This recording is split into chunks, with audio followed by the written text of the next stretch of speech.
Meus irmãos, a paz do Senhor Jesus, estamos de volta no nosso culto no lar. Estamos fazendo de uma maneira diferente, porque não foi possível, alguns irmãos estavam impossibilitados de estar conosco, alguns estavam trabalhando, enfim, não foi possível fazer nos moldes como no modelo, no jeito que a gente estava fazendo antes.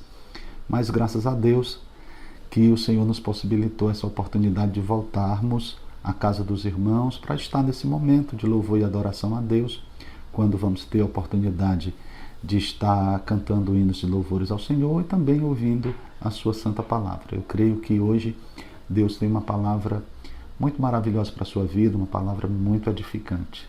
Amém? Quero dizer para os irmãos que esse mês de junho será um mês que a gente vai estar voltando a partir do dia 22 e nós não temos ainda muitos detalhes acerca da dinâmica como isso vai acontecer. Mas a verdade é que estamos bem perto de retomarmos as nossas atividades presenciais no templo e no momento oportuno a gente vai estar passando para os irmãos todos os detalhes, todas as orientações para a gente voltar a estar adorando a Deus lá no templo, lá na igreja. Também quero dizer aos irmãos que nós, aproveitando esse período, nós estamos ainda fazendo algumas coisas na igreja que precisaram ser feitas. Eu quero já agradecer aqui de pronto ao Ministério da Família, agradecer também ao Ministério Feminino, que esteve contribuindo conosco nesse projeto. Tivemos que mudar algumas coisas, estamos instalando o ar-condicionado na sala das crianças, fazendo a pintura, mudando portas. Então, tem algumas coisas que nós continuamos fazendo, não paramos completamente. E sem falar do nosso plantão pastoral, todas as quintas e domingos, né? Inclusive, domingo agora vamos estar lá novamente, em nome de Jesus, a irmã Ângela, tem sempre um obreiro nos ajudando também, para receber os irmãos que precisarem falar conosco, tá certo? Outra coisa, eu estive entrando em contato com o irmão João Batista, presbítero João Batista, ele está bem, né? Tive a oportunidade de falar diretamente com ele, está se recuperando bem. Era um problema ali que ele já trata, né? Ele já é acompanhado, o marca-passo ele já é acompanhado nessa área. Também tive a oportunidade de entrar em contato com o Tiago, a sua família. O Tiago está bem, se recuperando. E, enfim, irmãos, muitos outros irmãos que estão, de um certo modo, precisando de nossas orações, nós temos feito um esforço para estar entrando em contato com eles. Amém? Peço aos irmãos que continuem orando pela Igreja do Senhor aqui no Acaracuzinho, e eu creio que Deus vai nos dar vitória. Então nós vamos orar. Após essa oração, os irmãos vão ter a oportunidade de estar louvando a Deus. Temos alguns irmãos aqui do Cantares que vão estar louvando a Deus em casa também. Então é uma coisa que nós estamos adaptando aqui, mas Deus tem abençoado e a gente pode testemunhar aqui do favor de Deus. Amém? Então vamos orar aí na sua casa. Você fecha os teus olhos enquanto a gente faz uma oração. Querido Deus, Senhor da glória e amado Pai, nós te agradecemos, meu Senhor, por todas as bênçãos que o Senhor tens nos dado. Pai querido, pelos livramentos, por tudo que o Senhor tem nos concedido. Senhor querido, esta noite nós mais uma vez estamos unidos, Senhor, mesmo separados no mesmo Espírito, com a mesma disposição de alma para estar adorando o Teu nome. E nós te pedimos, ó Deus, que o Senhor esteja conosco, como sempre esteve, Senhor, nos abençoando, nos dando entendimento, nos dando alegria, Senhor, de estar na Tua santa e gloriosa presença. Em nome de Jesus, abençoa todos os nossos irmãos, toda a Tua igreja, Senhor, as crianças, os adolescentes, os jovens, os senhores, as senhoras, os obreiros, os músicos da igreja, enfim, irmãos, os anciãos. Pai querido, as anciãs da igreja, Pai querido, estende as Tuas mãos sobre a Tua igreja aqui no Acaracuzinho e abençoa de uma maneira poderosa. Abençoa todos os meus amados irmãos que estão participando conosco desse culto no lar. Abençoa, meu Deus, e faz com que eles percebam, Senhor, a Tua santa e gloriosa presença. Em nome de Jesus, abençoa a nossa nação, abençoa as autoridades constituídas, dando sabedoria e graça para lidar com esta situação de exceção. Em nome de Jesus seja conosco, é o que eu te peço e te agradeço. Amém. Então, vocês vão estar agora ouvindo louvores a Deus e em seguida a ministração da palavra. Pai Senhor, meus irmãos, nós estamos aqui reunidos novamente para louvarmos e agradecermos o nome do Senhor na nossa maneira, e graças a Ele nós conseguimos adorar de todas as formas. Ele recebe e nos escuta nesse momento de clamor e de complicação. Ele não é um Deus que se adapta às circunstâncias. Ele é o mesmo, ontem, hoje, eternamente, e se tiver tudo bem, se tiver tudo ruim, nós devemos adorá-lo da mesma forma, pois ele não muda. Então você na sua casa, cultue conosco e adore junto com a gente. Eu me humilharei, teu nome gritarei, como criança eu serei.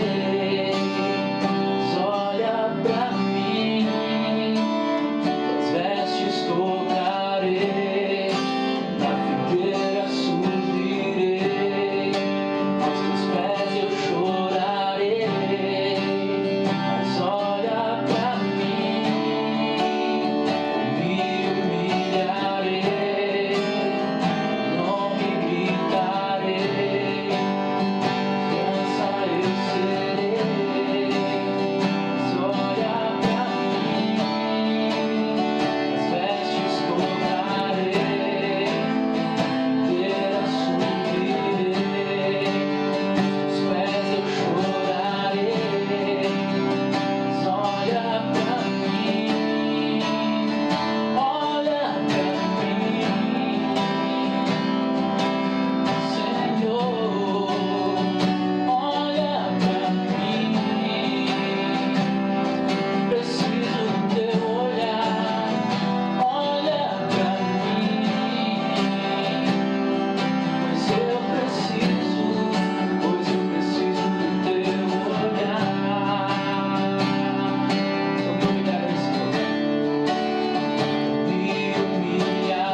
Circunstâncias dizem que não dá. Falam que você está tão perto de parar. Coração valente, é assim que quero hoje te chamar. É normal, não queres se ver. E pra não morrer, às vezes pensa em fugir.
Queridos irmãos, Pai do Senhor, vamos abrir a palavra de Deus, vamos meditar na palavra do Senhor. Amém? Quero que você encontre na sua Bíblia, no livro de Gênesis, o capítulo de número 39.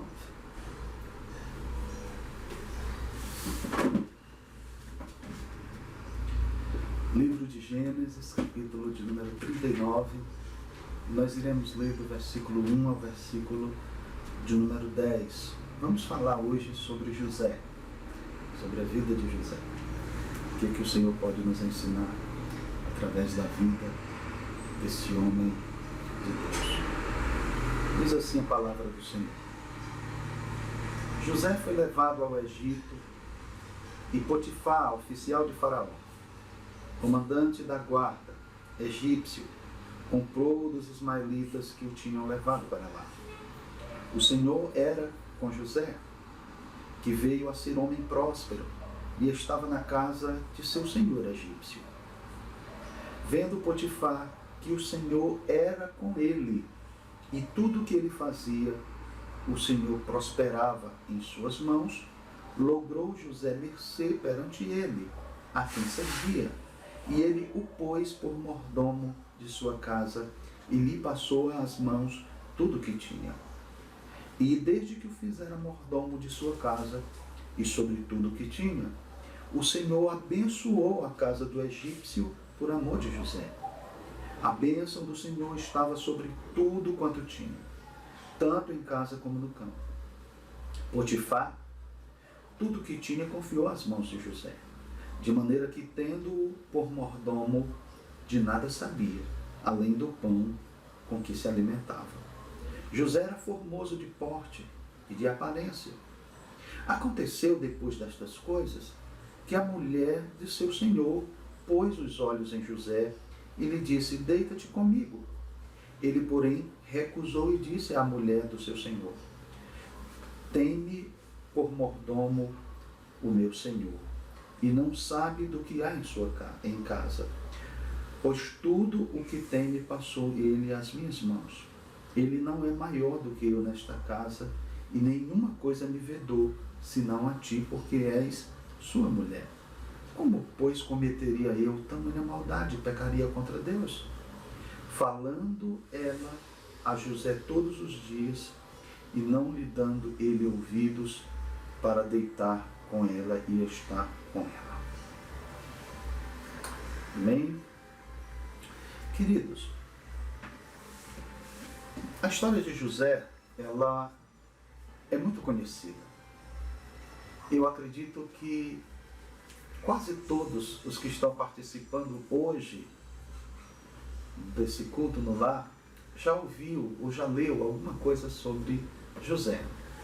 José, ele era o 11º dos filhos de Jacó. E ele era o preferido de seu pai. Nós sabemos, talvez por ser já o fruto da sua velhice, ele o estimava muito.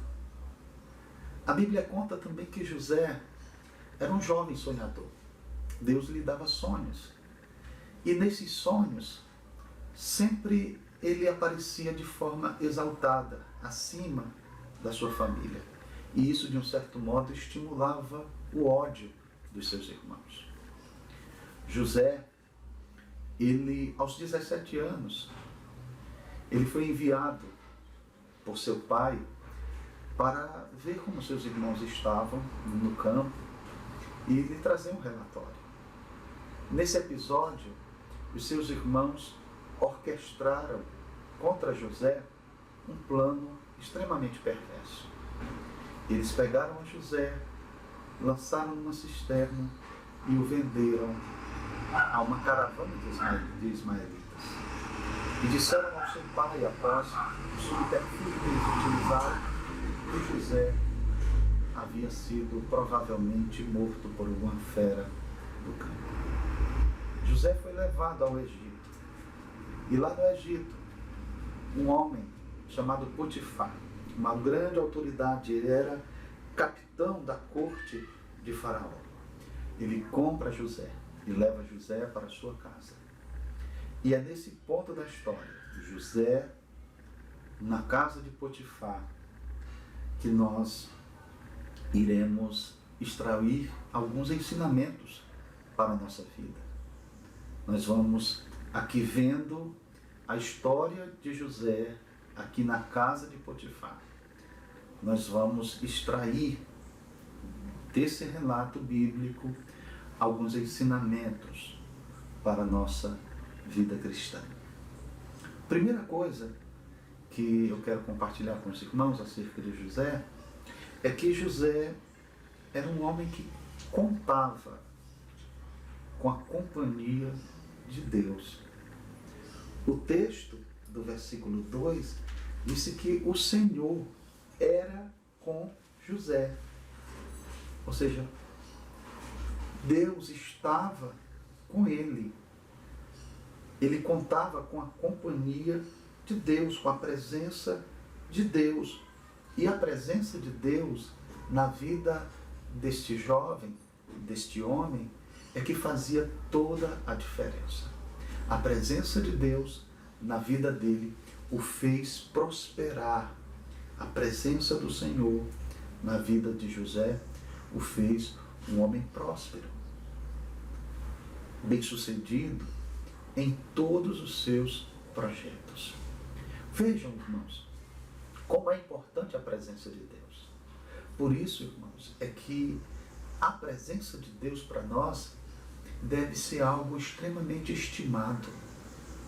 O que nós precisamos mesmo nessa época em que vivemos é da presença de Deus. Porque a presença de Deus é que traz a bênção do Senhor sobre a nossa vida. A própria presença de Deus é a bênção do Senhor. A maior bênção é estar na companhia de Deus. É contar com a presença do Senhor. Por isso, irmãos, tudo que pudermos fazer para contar com a presença de Deus, devemos fazer. Porque a presença de Deus é que é realmente preciosa para todos nós.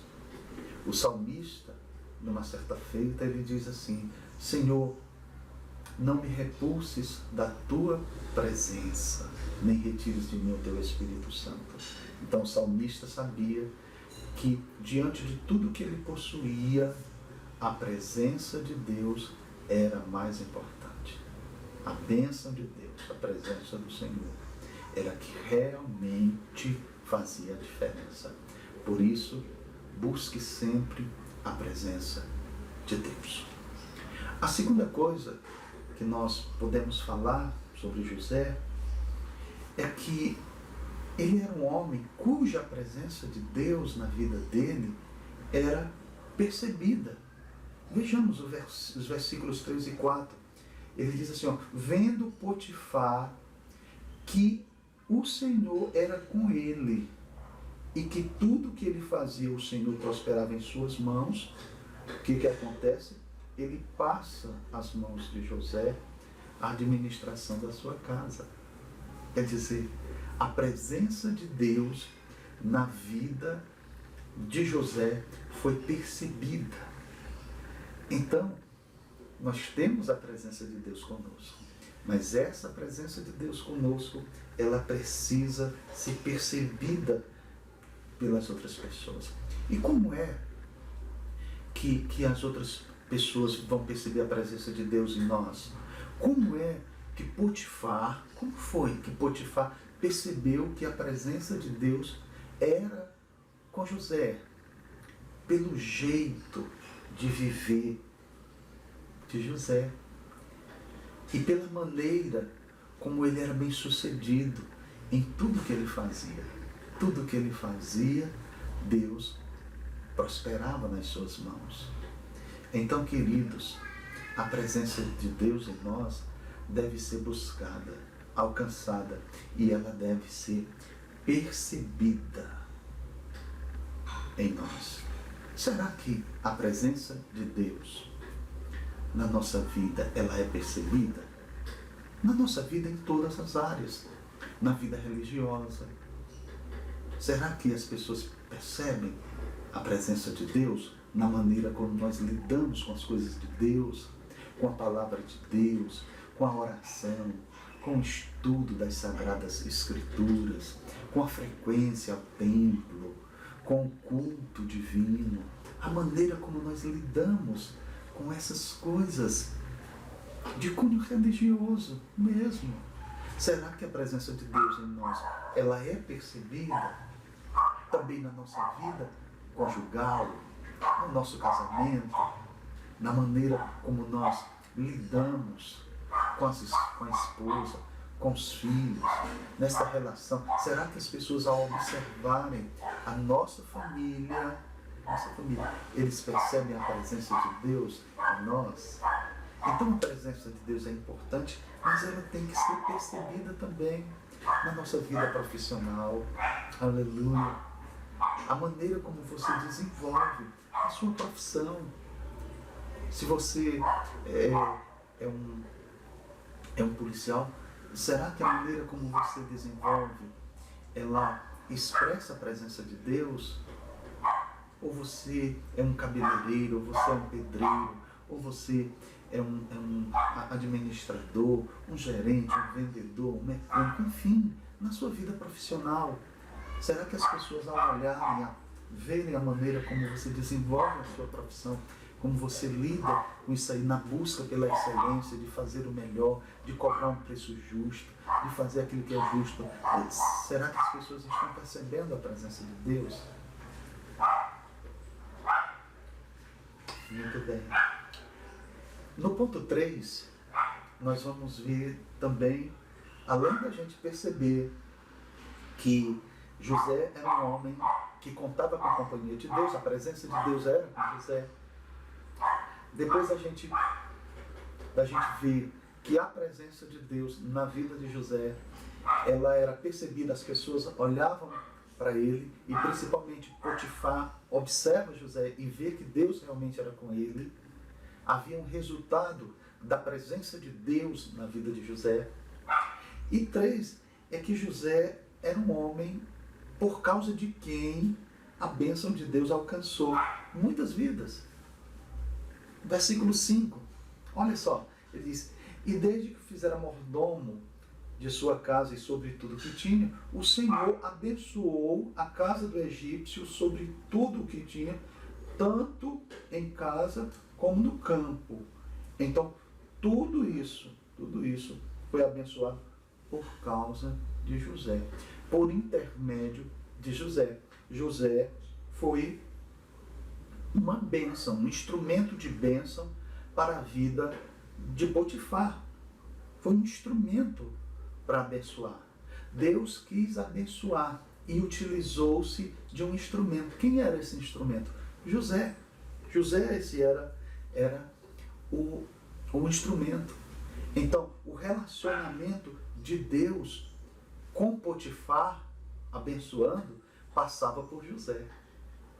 Passava por José. Então, a maneira como Potifar se relacionava com José é que iria determinar o relacionamento de Deus com ele.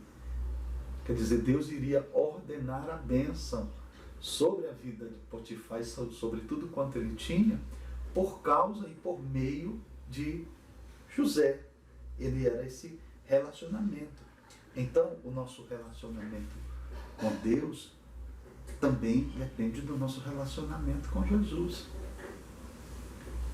A nossa comunhão com Deus obrigatoriamente passa pela maneira como nós nos relacionamos com Jesus.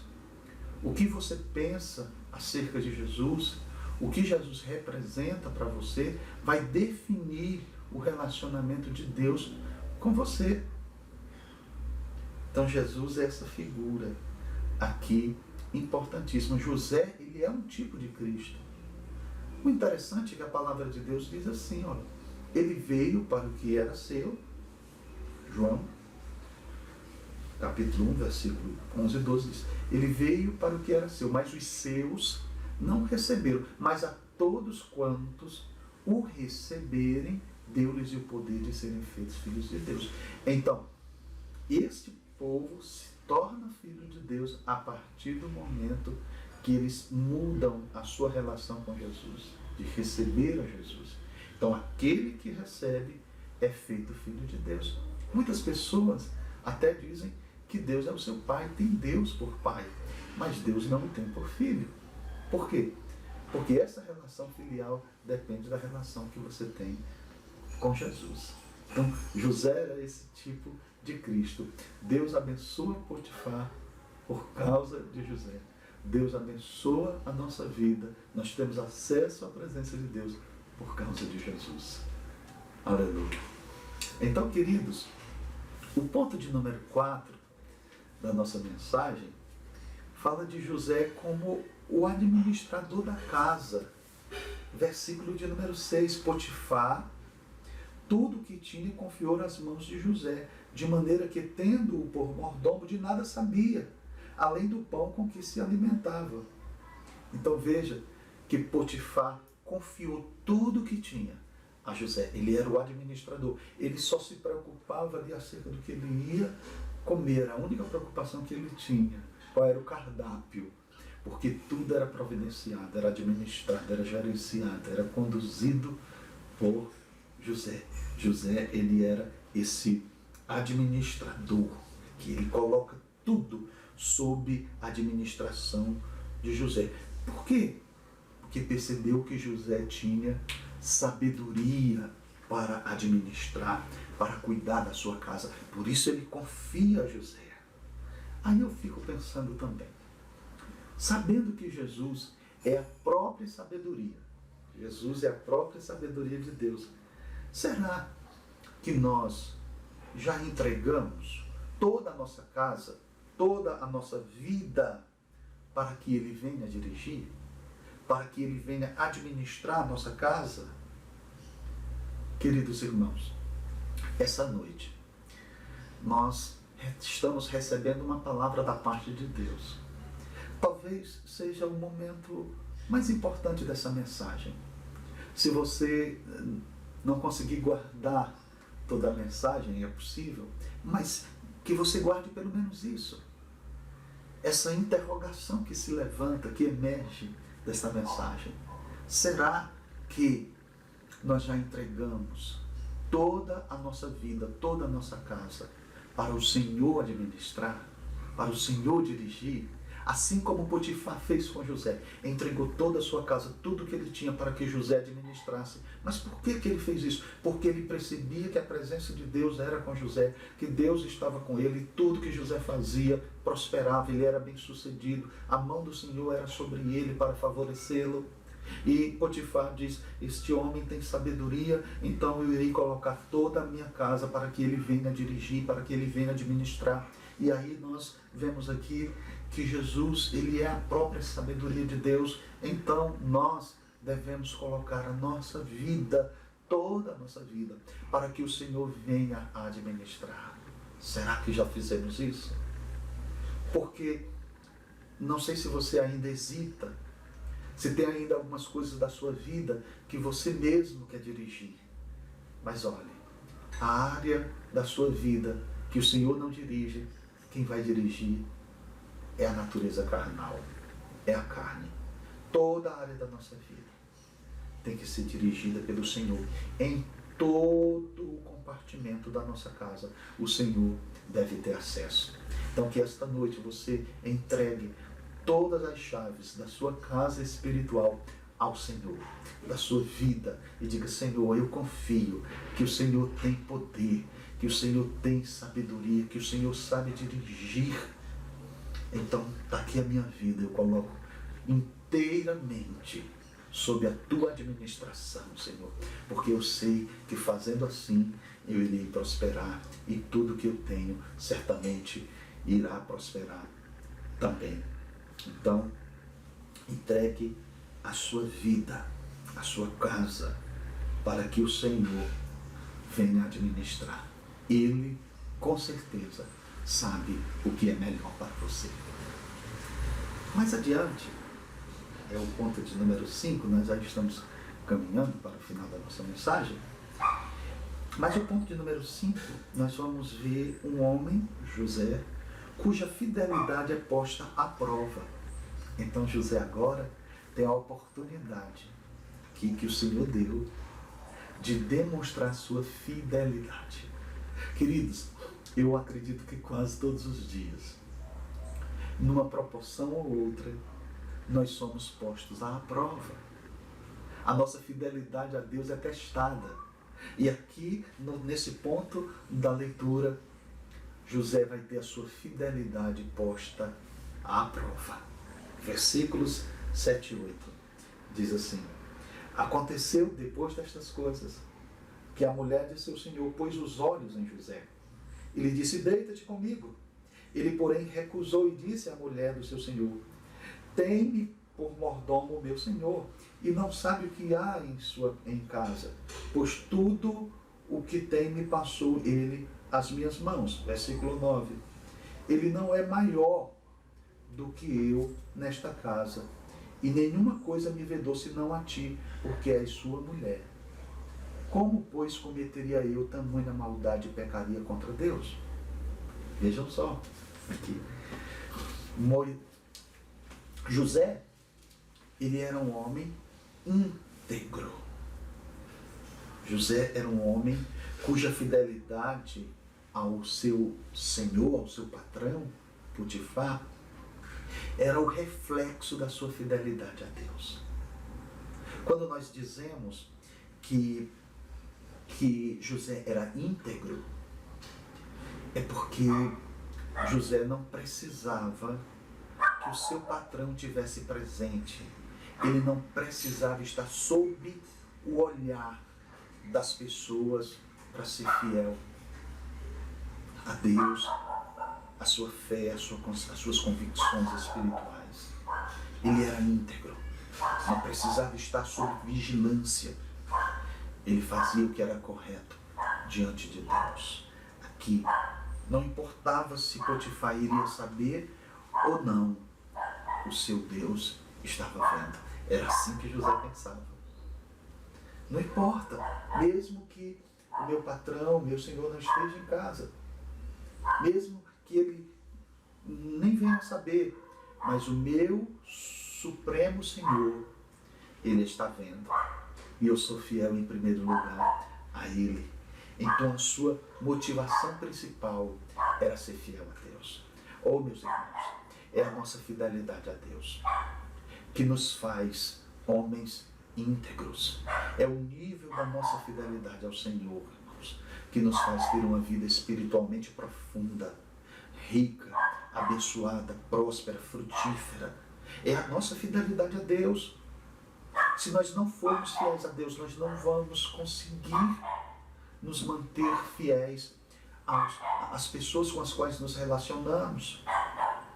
Mas nós precisamos entender que a nossa fidelidade ao Senhor é quem promove a nossa vida de integridade abençoada. Aleluia. Então, queridos irmãos, veja o nível da sua fidelidade. Seja fiel ao Senhor. E sendo você fiel ao Senhor, você vai ser fiel em todos os demais relacionamentos. A esposa, aos filhos, ao seu patrão, aos seus amigos, à igreja, enfim, à igreja do Senhor. A integridade. Você vai ser crente independente das circunstâncias e independente do lugar onde você está. Se as pessoas da igreja estão te vendo ou não, se o pastor está te vendo ou não, se o esposo, se a esposa estão te vendo ou não, você parte do princípio de que o seu Senhor está com você, Ele está te acompanhando, aonde você for, o seu Senhor está com você. Então, tudo que você fizer, você vai estar fazendo na presença do Senhor. Aleluia. José demonstra sua fidelidade, mesmo tendo que fugir. O versículo de número 13 diz assim: vendo ela que ele fugira para fora, mas havia deixado as vestes nas suas mãos. José corre, ele foge. Tem alguns momentos que essa é a melhor estratégia. Não é confrontar, não é enfrentar, não é medir forças. Tem algumas coisas que nós vamos mostrar diante delas a nossa grandeza, a nossa prudência, a nossa integridade, não confrontando, mas fugindo. E José foge e a capa fica ali nas mãos da mulher de Potifar, que olha para ele. A Bíblia diz que o José, ele era um jovem muito bonito, de boa aparência, um jovem, né, de uma conversa agradável, um jovem realmente atraente. Outras versões dizem que é atraente. E esta mulher não vigia, mas José estava vigiando. Aqui a sua fidelidade era posta à prova, tá certo? Então, mesmo que a nossa infidelidade seja vantajosa aos olhos carnais, vale a pena ser fiel. Vale a pena ser fiel. Eu vou ganhar com a minha infidelidade alguma coisa. Nada que você venha ganhar com a sua infidelidade vale a pena, porque a sua infidelidade vai desagradar ao teu Deus. Então, nós devemos preferir morrer do que entristecer o nosso Deus, entristecer o nosso Senhor, entristecer o pastor e bispo das nossas almas. Então mantenha a sua fidelidade. Vale a pena pagar qualquer preço para permanecer fiel, para permanecer na presença de Deus. Vale a pena. Essa é uma pequena reflexão sobre a vida de José. José abençoou muitas vidas, porque Deus estava com ele. Ele era um instrumento de bênção. Era um meio por meio do qual Deus abençoava vidas. Nós temos que clamar, irmãos, por essa presença de Deus conosco.